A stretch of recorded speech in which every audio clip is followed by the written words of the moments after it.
Primero que todo, vamos a hacer la aclaración de que esto no es una investigación criminal, esto es una ejecución de una orden final de deportación, que es una orden administrativa. Todas las oficinas tienen una lista larga de órdenes finales de deportación que nosotros, ¿verdad?, tenemos que llevar a cabo y tenemos que ejecutarla. Saludos a los que nos sintonizan por el Diario de Nueva York. Yo soy María Elisa Acevedo Irizarry, soy la periodista encargada de la cobertura diaria sobre los temas de Puerto Rico, lo que ocurre en la isla, como lo que ocurre en la diáspora y en Washington. Y hoy vamos a profundizar en el tema de los operativos migratorios en Puerto Rico que se llevan realizando desde principios de año, desde enero, desde que el presidente Donald Trump asumió el poder. Agencias como ICE y DHS en Puerto Rico, territorio de Estados Unidos, están realizando movilizaciones para el arresto de inmigrantes. Hemos tocado este tema de distintos ángulos y por supuesto queremos saber sentir la perspectiva de la persona encargada de estos operativos y estas redadas en la isla, y ella se encuentra conmigo en el día de hoy, así que le doy la bienvenida a Rebeca González Ramos, quien es la encargada de la Oficina de Investigaciones de Seguridad Nacional en San Juan. Bienvenida, González Ramos, y gracias por su tiempo para contestar las preguntas del diario. Gracias a ti, Marieli, por, ¿verdad?, la solicitud de entrevista y espero que, ¿verdad?, podamos aclarar todas las dudas que hayan en cuanto a la ejecución de los operativos de inmigración en la isla. Que le dije con anterioridad, ¿verdad?, a González, de que esto es un tema muy amplio, es un tema complicado, es un tema sensitivo, que tiene muchas áreas y por eso, ¿verdad?, vamos a tratar de tocar la mayor parte posible de este asunto, pero que tenga paciencia porque voy a hacer varias preguntas. Bueno, agente, vamos a ver, vamos por lo básico, porque yo quiero entender cómo es que ustedes están operando en Puerto Rico en términos de las órdenes de Trump y demás. ¿Cuántos migrantes ustedes a esta fecha, a esta hora que estamos hablando, ustedes han detenido? ¿Y cuántos de esos migrantes tienen en efecto un récord criminal? Pues mira, nosotros, y verdad, hay que explicar un poco el contexto de que yo no estoy a cargo de los operativos de inmigración en Puerto Rico, yo estoy a cargo de la Oficina de Seguridad Nacional de Investigación en Puerto Rico, y con eso pues nos dieron la responsabilidad de apoyar a la agencia hermana de nosotros, ERO, en los operativos de inmigrantes. Y como ya sabes, pues todas las entidades del Departamento de Justicia pues también se unieron a los operativos.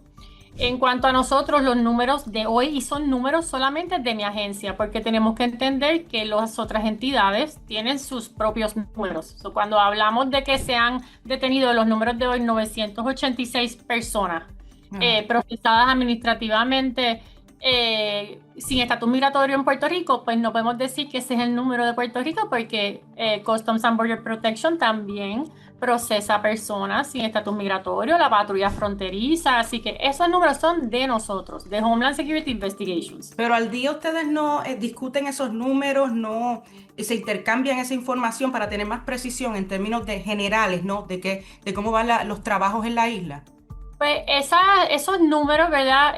Por lo menos los números de ICE como tal, es una entidad completamente separada de Customs and Border Protection. ¿Ok? Pues esos números, nosotros, yo tengo los míos y Arrow tiene los de ellos, y esos números se van, y en Washington es que hacen toda la matemática y se unen, ¿verdad?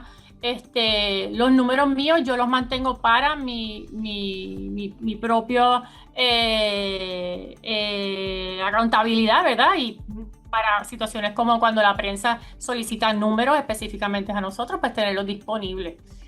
Ahora mismo la información que nosotros estamos reteniendo son el número de personas que nosotros detenemos, el número de personas que son procesadas criminalmente de esas detenciones, y con eso lo que me refiero es que, ejemplo, hace 2 semanas entraron un cargamento de droga y habían 4 personas sin estatus migratorio. Pues esas personas fueron cargadas criminalmente por traer narcóticos a los Estados Unidos. Ese número de criminales está en esa contabilidad. de los 900. De los 986. So, de los 986, 121 personas de esas 986, nosotros le hemos radicado cargos criminales. No Ok. que tienen récord criminal, que nosotros le hemos radicado cargos criminales. Ok, porque han cometido algún delito, los agarraron en algún delito. Los agarramos en algún delito o los agarramos y ya habían sido previamente deportados de los Estados Unidos. Ok, ok. Ahí yo voy, espérese, porque esto es bien importante. Porque parte, ¿verdad?, del debate sobre esta cuestión de las intervenciones es que van enfocadas a inmigrantes simplemente porque no tienen papeles y que una ínfima parte, ¿verdad?, de la totalidad de esos arrestos, por lo menos lo que usted está mencionando y que me acaba de indicar, son en efecto de personas con un récord criminal o que los cacharon, ¿no?, haciendo algún tipo de delito, como lo que usted me acaba de señalar. ¿Por qué es que se está arrestando tanto a personas que no tienen en sí un récord criminal y más bien faltaron, ¿no?, o fallaron administrativamente al estar sin papeles en Puerto Rico en este caso? Es bien importante que hagamos la diferencia, ¿verdad?, de lo que es estar sin estatus migratorio en los Estados Unidos. Que he visto muchas discusiones de que eso es una falta administrativa. Lo es una falta administrativa. Y también esa persona puede ser procesada a nivel criminal por estar presente sin estatus migratorio en los Estados Unidos. Si podemos nosotros probar que esa entrada se dio en los últimos 5 años de ese encuentro. Y eso, aunque es un delito menos grave, es un delito que se procesa a nivel federal, es un delito federal. Y por eso es que no entiendo cuando estamos discutiendo de que no es un delito federal estar presente sin estatus migratorio en los Estados Unidos. Pero es delito, pues espérese, yo quiero estar. Es delito si ya se fue, regresó, si fue deportado y regresó esa persona. Ese es uno que es el título 8, 1326, que es lo que se le llama como el reentry. Ajá, exacto. ¿Y cuál es el otro caso en el que entonces sería? El título 8, 1325 es estar presente en los Estados Unidos sin haber hecho un tipo de inspección, sin haber pasado por un puerto de entrada. Porque lo que se está planteando en general y expertos legales, no, esto es una falta administrativa, que no se deberían tomar tantas represalias contra inmigrantes que lo que viene, ¿verdad?, al país es escapando de unas situaciones bien graves en sus países de origen y aportando hasta cierto punto económicamente al país. Entonces están planteando, Trump, ¿verdad?, y le comento lo que se escuchó muchas veces, él dijo que se iba a buscar a los que fueran lo peor de lo peor, ¿verdad?, de los inmigrantes. Pero entonces cuando se ve el panorama de que muchas de estas personas no necesariamente tienen un récord criminal, penal, se le está cuestionando. Entonces, ¿hacia dónde va? ¿En qué dirección va el enforcement de las autoridades como, por ejemplo, ICE y DHS a los inmigrantes? Sí, y el mensaje ha sido bien claro desde el principio. El enforcement va dirigido a las personas que no tienen estatus migratorio en los Estados Unidos. Y al principio se enfocó, ¿verdad?, en identificar esas organizaciones transnacionales que se designaron como organizaciones de terrorismo y están todavía designadas, y eso hay un plan de trabajo para esas personas que están en la comisión de delitos. Pero en ningún momento, ¿verdad?, se dijo que las personas que no tienen estatus migratorio y no hayan cometido un delito no iban a ser procesadas. Son personas que no están legalmente en los Estados Unidos y que van a ser removidas de los Estados Unidos o para que puedan ajustar su estatus, ¿verdad? Porque muchas de ellas pueden ajustar su estatus, o para que puedan regresarse a su país y decidir si van a querer regresar a los Estados Unidos. A eso voy también, porque ¿cuántos migrantes ustedes han detenido en las cortes? Porque este es otro tema que se lleva, ¿verdad?, escuchando en las últimas semanas consistentemente, consecuentemente. O sea, en efecto, ¿cuántos inmigrantes que fueron a una audiencia en el tribunal, ICE o agentes de ICE o de otras agencias federales, los arrestaron? Mira, yo que te estaba explicando los números, ¿verdad?, que yo llevo, que son los números de personas que nosotros procesamos administrativamente diariamente, y de entre eso, pues, cuántos son féminas, cuántas son masculinos, y de qué país son de origen, ¿verdad?, vienen. Y esos son los números que yo tengo.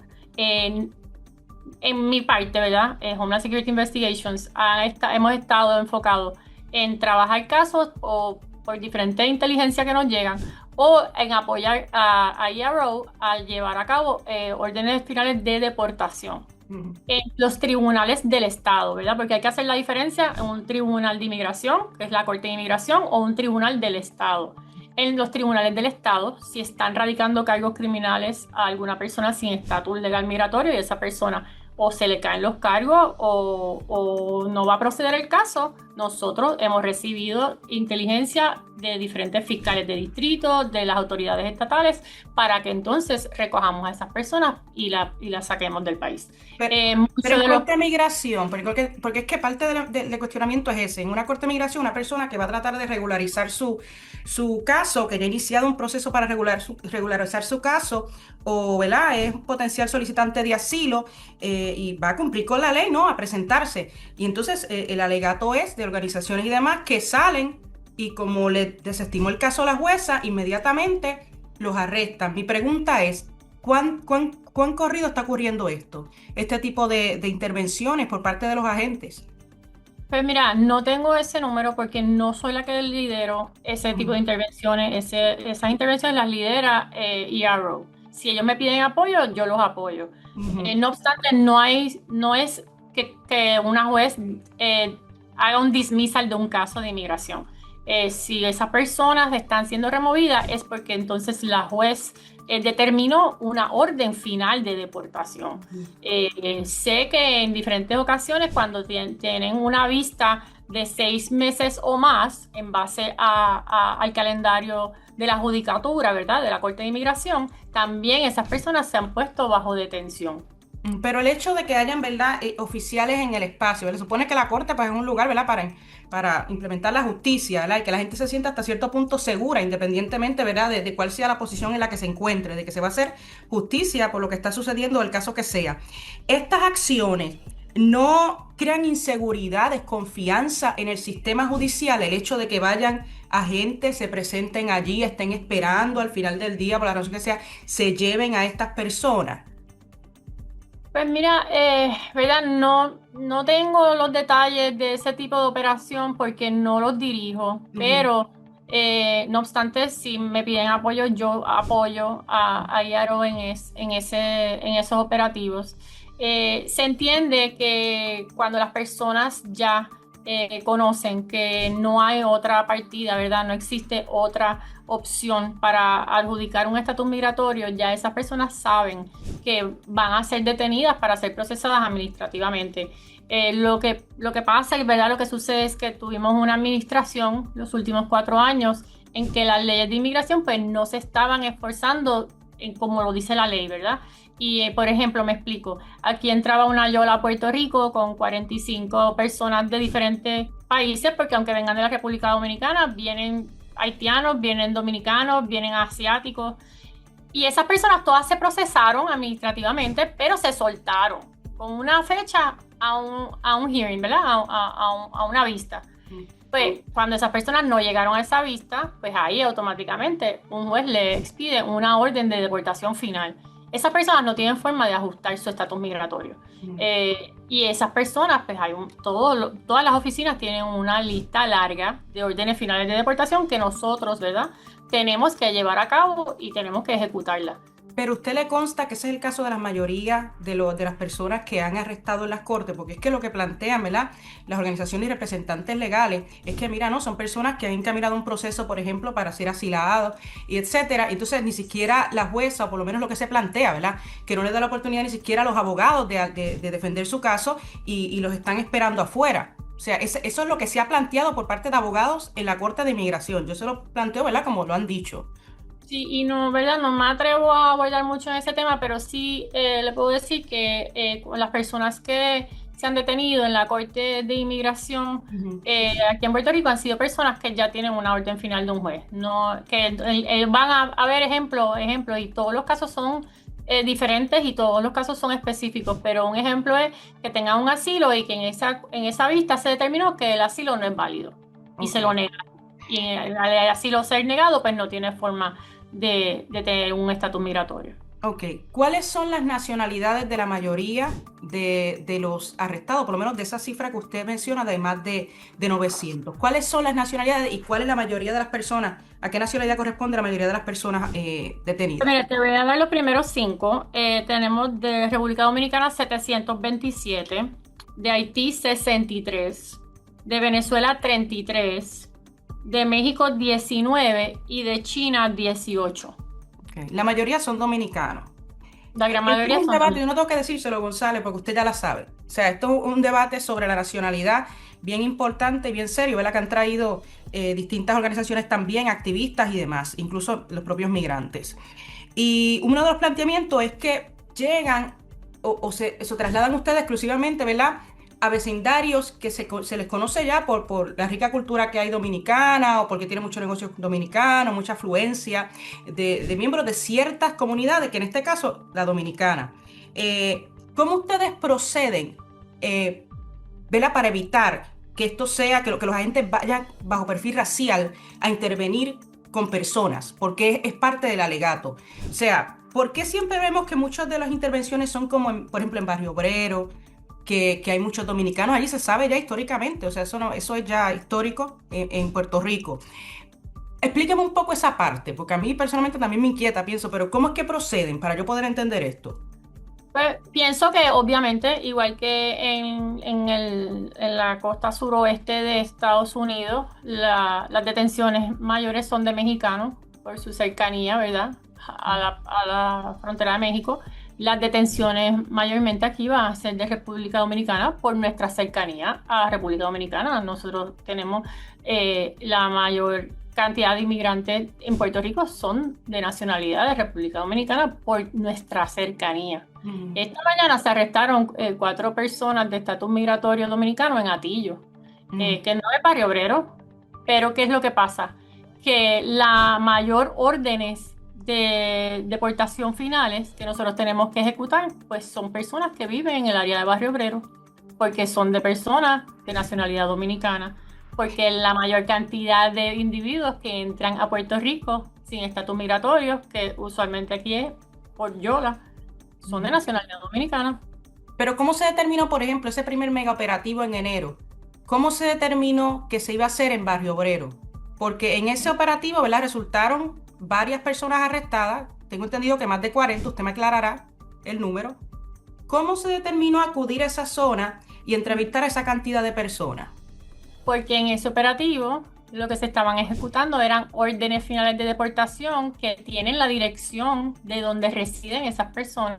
Y la mayoría estaban residiendo en Barrio Obrero, pero ese día se arrestaron personas en Carolina, se arrestaron a cerca de 15 personas en el aeropuerto, se arrestaron personas en Trujillo Alto, se arrestaron personas en diferentes pueblos de Puerto Rico, pero la gran mayoría residían en Barrio Obrero.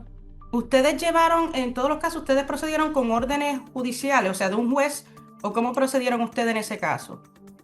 Nosotros ese domingo, que eso fue un domingo que nosotros salimos, no me recuerdo la fecha específica, en enero 26, pienso que fue. Nosotros ese domingo con lo que salimos fue con órdenes finales de deportaciones. También tuvimos una presencia en el aeropuerto en todos los puntos de entrada de TSA, específicamente preguntándole a las personas que estaban viajando cuál era el estatus migratorio.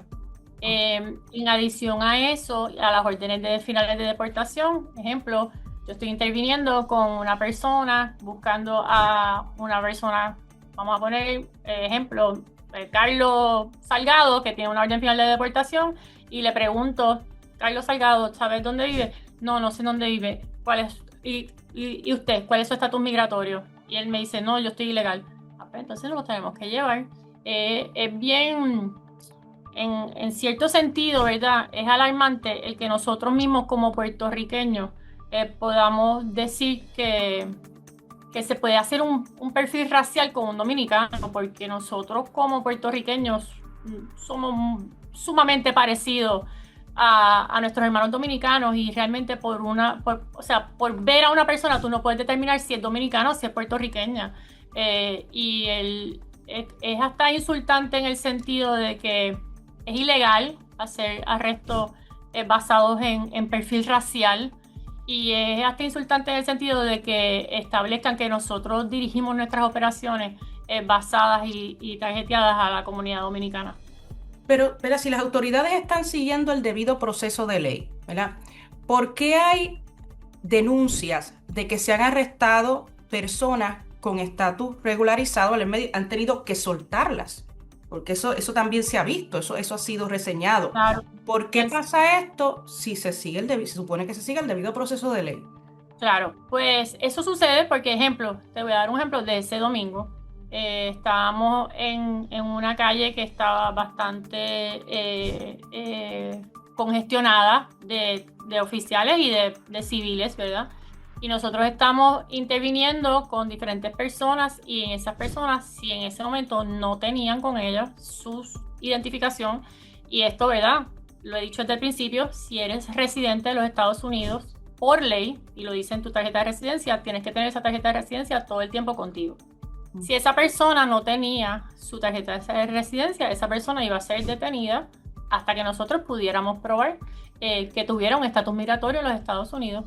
Y Por eso, eso pero continúa así. me queda esta duda en este sentido. O sea, no se supone que las autoridades, ¿verdad? Por su carácter investigativo, primero investiguen, ¿no? Que estén seguros, ¿verdad? De a quién van a arrestar y luego entonces procedan, no que procedan primero y luego investiguen, porque usted me aclarará, o sea, yo entiendo que el procedimiento es el primero, pero lo que veo es como que se ha cambiado un poco. Explíqueme esa parte, porque no le entiendo bien esa parte. Y primero que todo vamos a hacer la aclaración de que esto no es una investigación criminal, esto es una ejecución de una orden final de deportación que es una orden administrativa.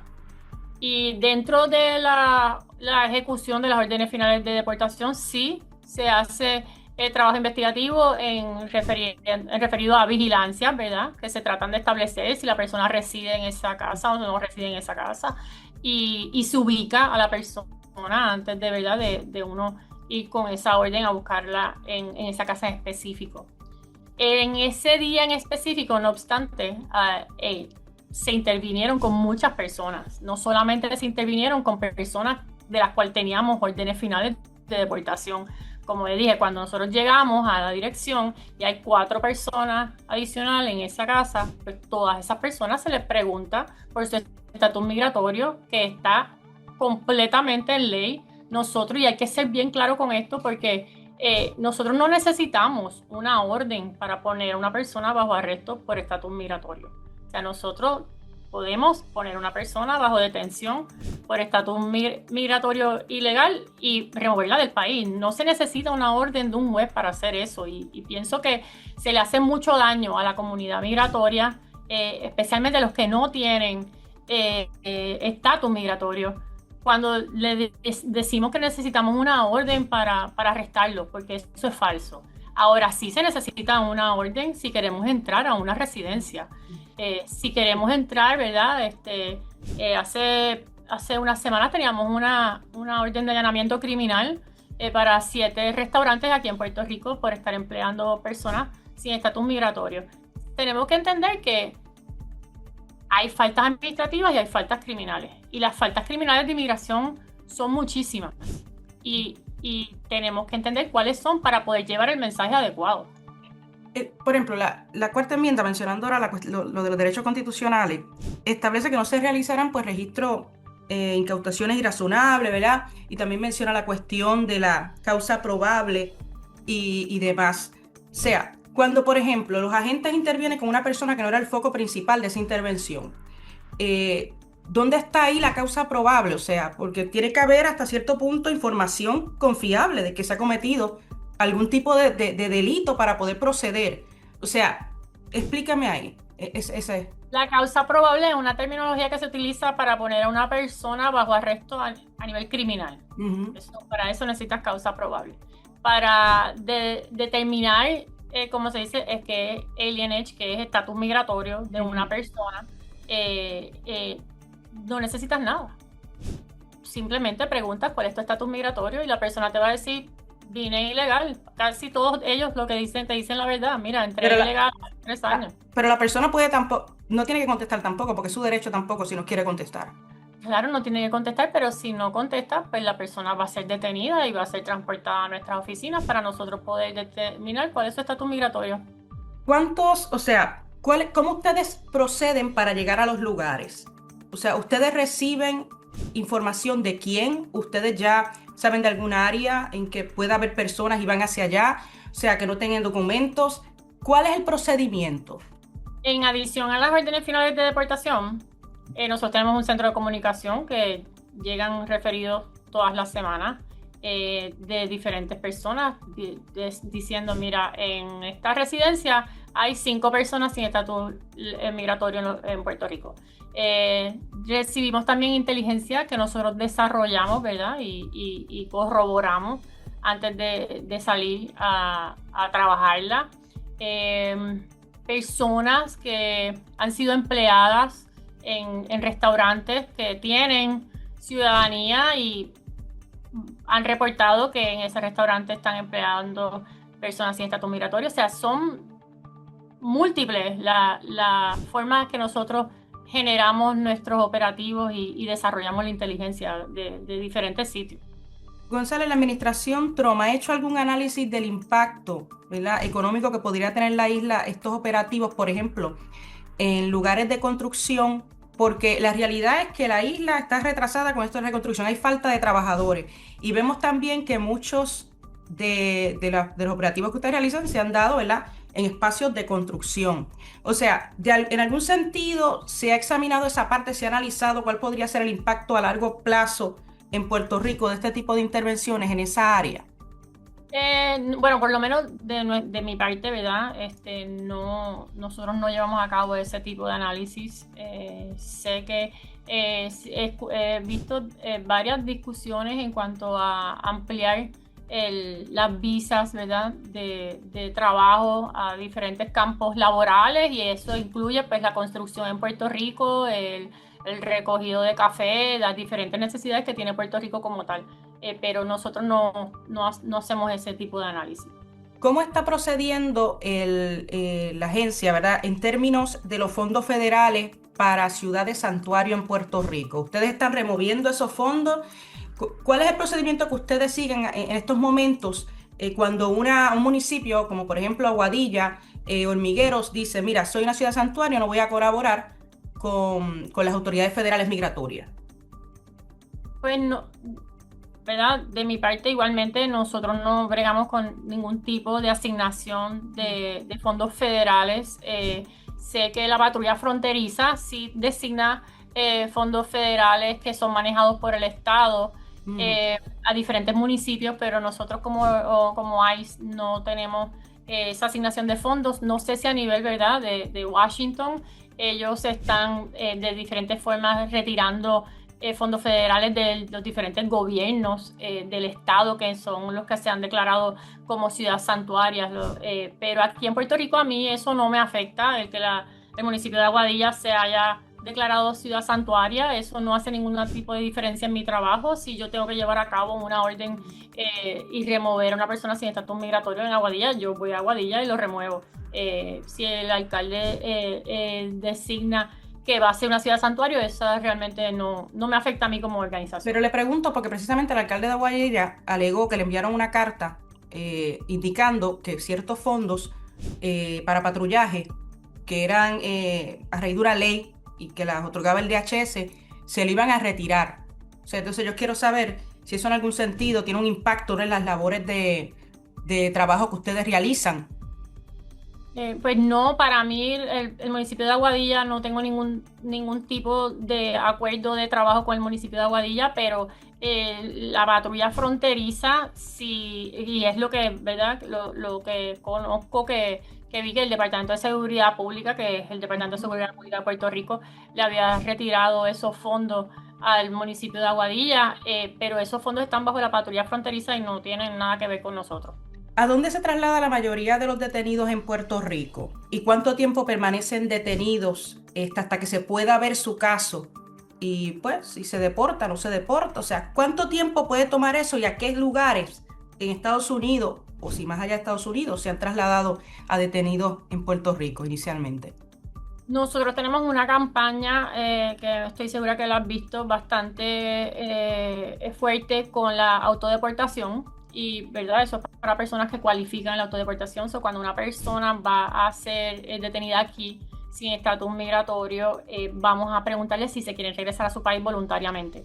Y eso es lo primero que se hace, si cualifican, ¿verdad? No todo el mundo cualifica para una autodeportación o para una autosalida voluntaria.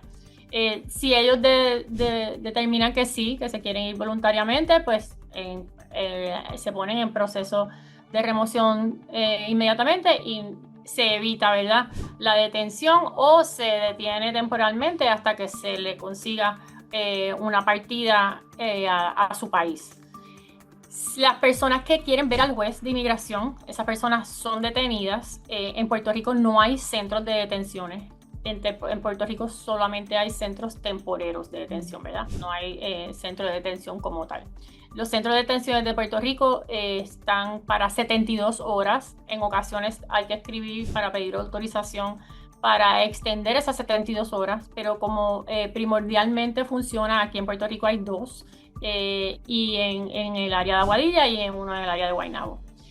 Usualmente viene un avión y transporta a las personas que estén en esos centros de detenciones temporeros y esa ubicación final de esas personas va a depender de dónde está el espacio.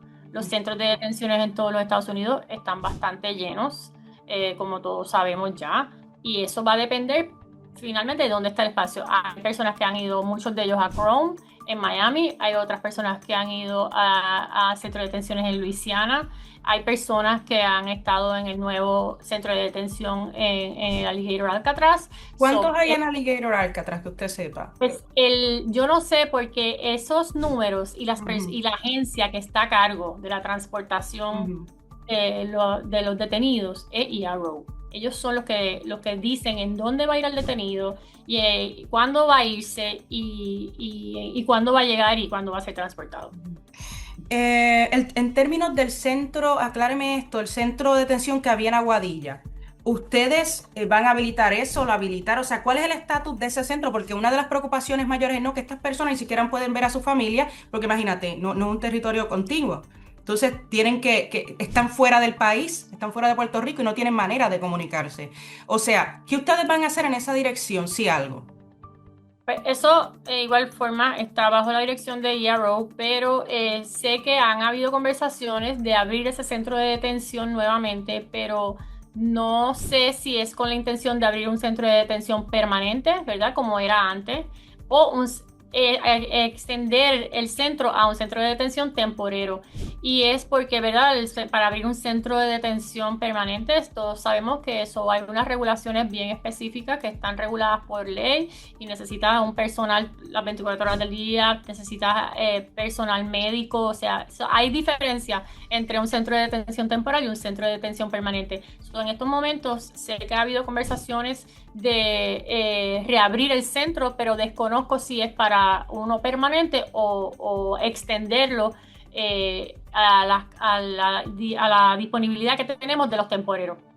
¿Qué pasó con la información que le suministró el gobierno de Puerto Rico sobre las licencias de conducir a ustedes? ¿Esto se ha traducido en algún tipo de arresto de inmigrantes con esa información? ¿No? ¿Qué pasó ahí? Entiendo que sí, que han habido personas detenidas de esa información. Lo primero que se hizo con esa lista fue correrla en contra de la información criminal que tenemos disponible a través del NCIC y verificar que las personas que tengan la licencia de Puerto Rico sin estatus migratorio no tengan delitos criminales, no hayan sido convictos de delitos criminales. Ok, hay un planteamiento también aquí de que, ¿verdad?, esa entrega de información fue ilegal porque la propia ley que creó las licencias de conducir establecía que esa información iba a ser confidencial. ¿Cuál es su respuesta a ese planteamiento? Pues, ¿verdad? Desconozco los pormenores de la ley específica que se hizo para darle, si estamos hablando de la ley específica que se hizo para darle licencias de conducir a las personas sin estatus migratorio, no, o sea, no conozco los detalles de la ley específica. Sí sé, ¿verdad?, que toda la información que uno le provee al gobierno de Puerto Rico, sea a través de obras públicas o sea a través de cualquier servicio de ayuda que uno esté solicitándole al gobierno, es información que va a estar adjunta a que una agencia federal la solicite a través de una orden. Y esa información se solicitó a través de una orden. Muchos puertorriqueños resienten, ¿verdad? Las acciones de las autoridades federales migratorias en Puerto Rico. Algunos plantean, no, nosotros, ¿verdad? Recibimos a los migrantes, no tenemos problemas con ellos. Es mucho de lo que se escucha, ¿verdad? En medio de esta discusión. De hecho, se han visto manifestaciones también de personas defendiendo a migrantes, ¿verdad? Y cuestionando cómo proceden las autoridades federales, ¿verdad? ¿Qué han hecho ustedes, ¿verdad?, para mejorar los procesos, para procurar que cada vez se hagan más acorde al debido proceso de ley y para que hagan menos cuestionamiento de la gente?